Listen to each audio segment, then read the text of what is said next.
Hi, I'm Jake Hallman, the AV teacher over at Claxton High School. Have you ever heard of GPT? Well, your students have, and they're using it maybe even right now. The good news is that you can use it too, for free, and you can get started right now. Just in case you've never heard of it, ChatGPT is a generative artificial intelligence. It basically does predictive math based on text inputs.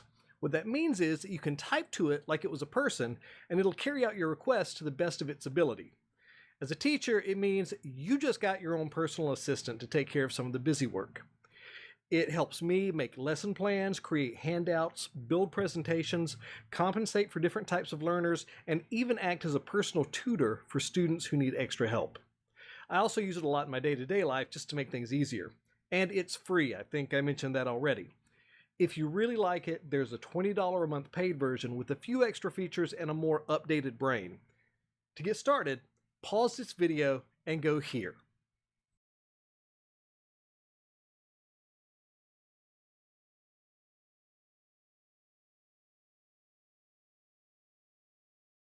Take a few minutes.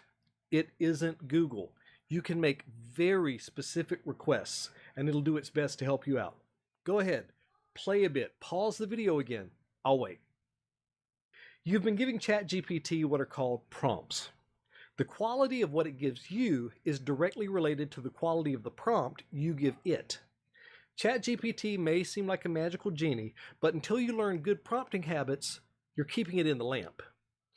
Let's take a look at how it'll assist you in teaching. I'm going to give it a simple prompt based on something I teach in my AV1 class, namely a lesson plan about common camera moves. Okay, see that? Not bad. And this is in real time.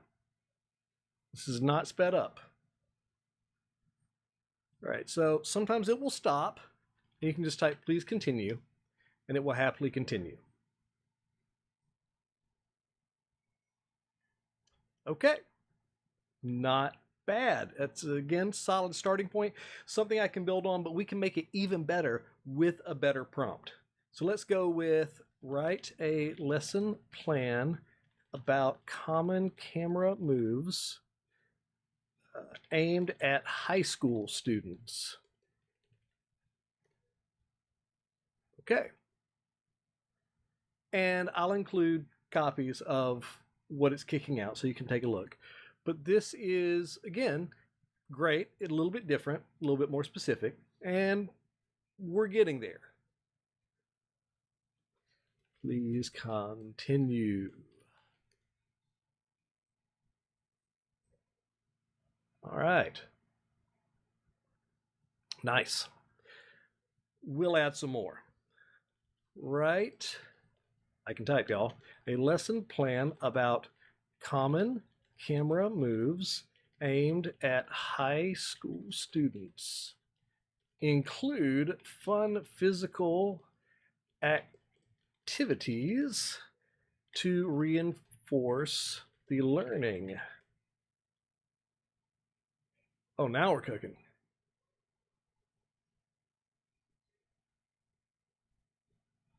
Again, adding things in. You can see it added a camera move relay race, right?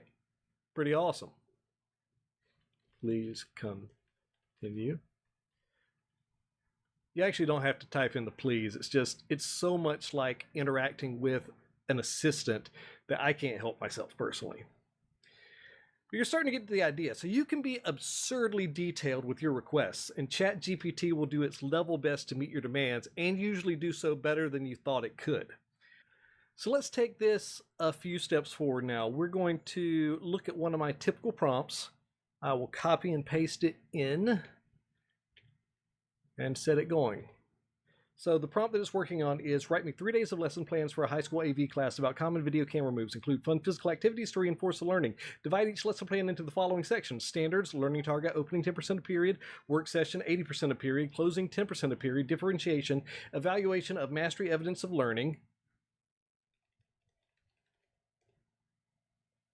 For standards, draw upon the appropriate Georgia CTA AV standards and work session be extremely detailed and give bullet points of exactly what needs to be taught and how. Keep in mind that these students learn at a fairly slow pace, so don't give them too much to do in one day's lesson. Also include detailed descriptions of any handouts that may help the students, including proposed copy and illustrations. Also at the end, generate a 30-question quiz over the material with a mix of short answer, true, false, and multiple choice questions. If you need any clarification, ask me questions. Class periods are 50 minutes long.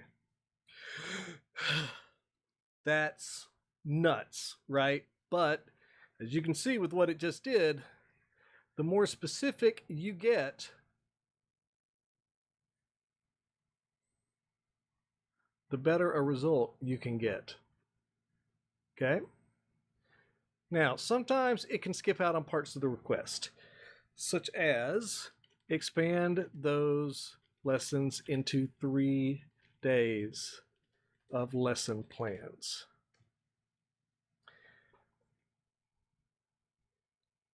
Because that's a lot of prompt to keep up with, but you can break up your request. For instance, I could have asked for the lesson plans, then asked for the detailed handouts, then asked for the quiz, all in separate prompts, okay?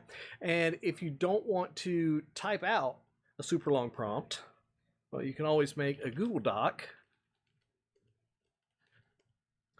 with your favorite prompts and then kind of cut and paste as appropriate. So if you find a prompt with magical results, you can share it with your fellow educators, okay?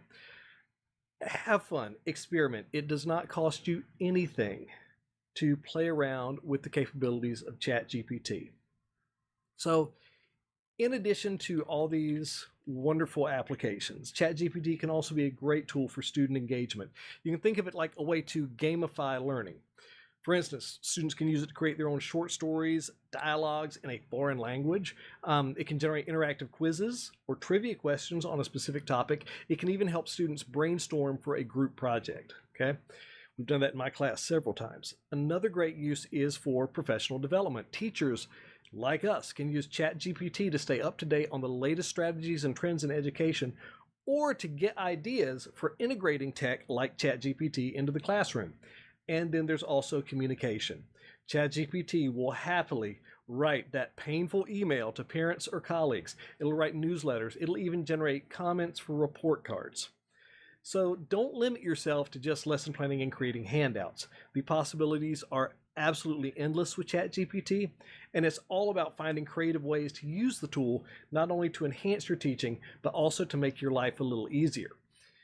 Now, once you fall in love with it, because I'm sure you will, here are some more quick tips. First, there's a Google Chrome extension called Superpower ChatGPT. It adds a lot of useful features like archiving and synchronizing all your chats across different computers. You can see it on my screen. Second, there's a souped up version of ChatGPT included in Microsoft Edge. That's right, Bing got smart. As of this recording, you can't use it on your school devices since Edge is blocked, but you can use it to your heart's content on your own devices at home. Just fire up Edge and look right here, there, I think. I hope this has helped.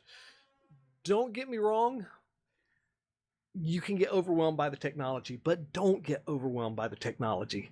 It is there to help you, and learning how to maximize it will make you able to spend a lot more time actually teaching and less time doing that busy work that makes us all a little crazy. I'm Jake Hallman. Thanks.